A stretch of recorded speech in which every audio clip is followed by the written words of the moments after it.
Hey, how's it going? This is Sherrod Seward, managing member at Sherrod Sports Visas Oakhurst Legal Group, where of course we do immigration solutions for athletes and sports business people from around the world.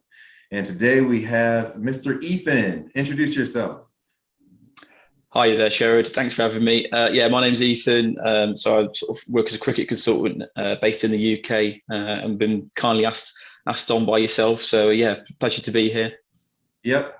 And as he said, he's in the cricket industry, which is relatively new in the United States, but there is a lot of interest that's going out. But it seems like there's no cohesive unit to how people are getting over and it's getting started. So Eathan, from your perspective, how do you view the current state of the cricket industry in the United States? Yeah, I think so. It's a bit of a mishmash industry, is what I'd say at the moment. It's not quite sort of unitized or set up as a lot of the other industries are at the moment. Essentially, you're getting a lot of smaller tournaments taking place. There's no real central body through US cricket that seems to be taking control. Although that seems to start to be creeping in now with a little bit of minor league cricket, which I'm sure some of the baseball fans listening will be aware of. So I think in the next few years, hopefully that should start to improve. The US are joint hosting the World Cup with the West Indies in a few years' time, and yeah, hopefully Major League Cricket as well. They've just got some big funding for that. So hopefully in the next few years it should start to become a bit more linked up. But at the moment, it's generally just amateur tournaments sort of taking place around the US, really. Okay. So a few questions. When you're saying the amateur tournaments, are these tournaments usually unpaid, or is there prize money or any type of payments involved in these kind of unregulated tournaments? Yeah, so I say amateur tournaments. Generally, they're sort of they're not professional clubs. That's why I call them amateur tournaments. But a lot of the players that are playing in them are being flown in from various sort of cricketing nations around the world. There is a big prize money generally for these tournaments. Some of them sort of as low as $25,000, some of them up to $200,000. But we're seeing more and more that players are getting paid, and actually the difficulties in getting them over there through making sure you've got the correct visas is certainly apparent. Right. And that's what we always tell our clients, is that it's appropriate to compete on B-1 visas if you're only competing for prize money. But the moment that you're getting paid at all just to show up is where things get problematic, and you can end up getting a travel ban if the consulate finds out, or even if they don't find out and they just have an inkling, and get word of like the industry is doing that creates a problem.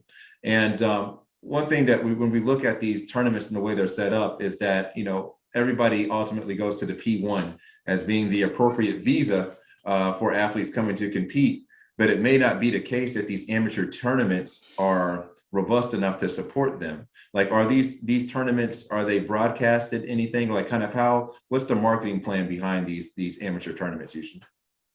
So a lot of cricket generally in the US is sort of funded by expat communities. There doesn't seem to be a lot of interest from should I say your average American that's maybe second, third, fourth generation.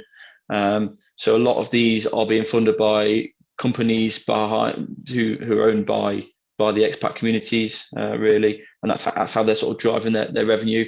There's a little bit of interest online, but it seems to be sort of personal gain, really, which is the driving force behind a lot of the reasons why these clubs are paying vast amounts to bring players over. Gotcha. I was thinking maybe like some of them were on like Twitch, or maybe even like Facebook Live or Instagram Live or something like that. Just even if it's crude stuff like that. Yeah, I think it's becoming more apparent. I think hopefully as Major League Cricket is launched, and I know that the minor league cricket is definitely getting some attention, that it will start to improve, definitely. Gotcha. Now, I've heard, like, I think maybe 2 years ago when I first started hearing about the USA cricket and like the Major League getting ready to start, but it seems like the start date that I was told has now come and go and there's no league.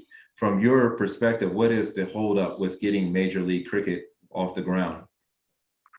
So, I mean, I don't know for fact, but I suspect usually, like most things, it'll be funding. I know that they've, as I just mentioned, that they've got a stadium that's being built. Forgive me, I'm not quite sure where. I think it might be in California, and that's being funded by the owners of the Kolkata Knight Riders in India.